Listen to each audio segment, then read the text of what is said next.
Hello, everyone. My name is Raiyan, and I'm here with my fellow intern Darian. We are the Network and Space Systems Group. Our mentors are Jason Fair and John Ryan, and this goes under the category of computer science. So hi, I'm Darian Victoria. I go to Whitney High School, and my favorite part of the internship was just getting introduced and learning a lot of new information. Just seeing how our mentors who are in the industry work through problems and how they approach things was really interesting to see. Hi, my name is Raiyan. I'm from Downbar High School. My favorite part of the internship was talking to other interns that are involved in FRC. So this is the table of contents for future reference if you ever want to go back to these slides. We'll not be going in depth on it right now. So we had two main parts to our project. The first was understanding how communication networks work, and the next one being how radios work, more specifically AM and PM radios.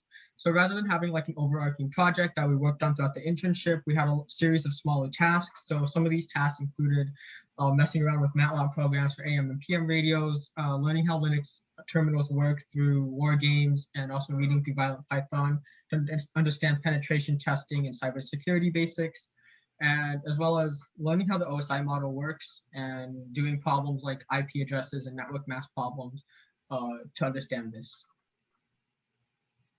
So some for major requirements, we had to familiarize ourselves with the different aspects of Python too. This includes data structures, conditional, looping, and eventually we did a project doing a rock, paper, scissors program, implementing this knowledge. We also learned about the functionality of MATLAB, which is a program very new to both Darian and I. We experimented with the programs that our mentors sent through MATLAB and kind of understanding how you manipulate one variable and how it affects the overall program as a whole. And we also did a lot of research for war games, understanding how commands work to help have a successful run in these games. So through this, we had a lot of difficulties and accomplishments. Difficulties, it's a lot to learn. At the end of the day, we're all high schoolers, and this is really complex stuff, as it was our first time seeing anything like this.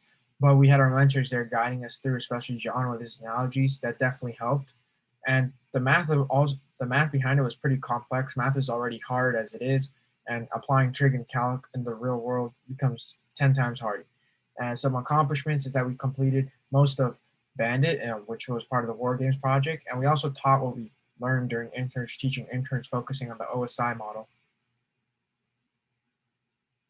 So big picture, I think both Darian and I can say that we both learned what it means to be an engineer and what engineering is. I see it as a methodical approach. I learned that failure isn't necessarily a bad thing. It's kind of getting you one step closer to that ideal perfect design.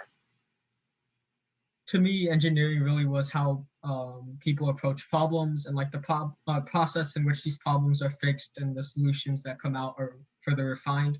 Throughout the internship, our mentors really showed us how they approached problems, giving us like an industry example of how they approach problems and got things done. So we had two main project stages as mentioned earlier. First being how communication networks work. This meant working through the OSI model and cybersecurity things through Violent Python, and then the actual OSI model and how how nodes communicate through the OSI model. We did things like questions through class pool and class list IP addresses. We also did, for the second half, we also did AM and PM radios, messing through MATLAB programs, and we'll go into a little bit more of the details of what we learned later. But it was mainly this how it fit into the OSI model and how they work. So these are our visual aids. So right here we have a AM receiver. So essentially what you're going to have is an antenna that kind of receives the signal, obviously. And you have the antenna noise and amplifier noise, which is something you pick up. And the band filter kind of reduces the scope of the frequency you're looking at. You amplify that signal, you strengthen it, and you select the channel of interest. And then you pass it through a square envelope law. You pass it through a low pass filter and sample this. And then through the sampling of the signal that you eventually get from the square envelope law, you compare it to a threshold, and that tells you whether it's a 1 or 0. Next, we also learned about PM receivers and transmitters. So what differs from an AM radio to a PM radio is the fact that a PM radio is always sending a signal, but it can differentiate a 0 from a 1 by which angle the signal is sent at or the phase.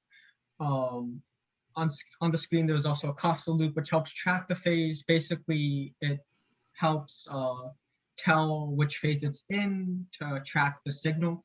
And it can also demodulate the signal to tell whether it's a 1 or a 0. That's all we have. So thank you for listening. And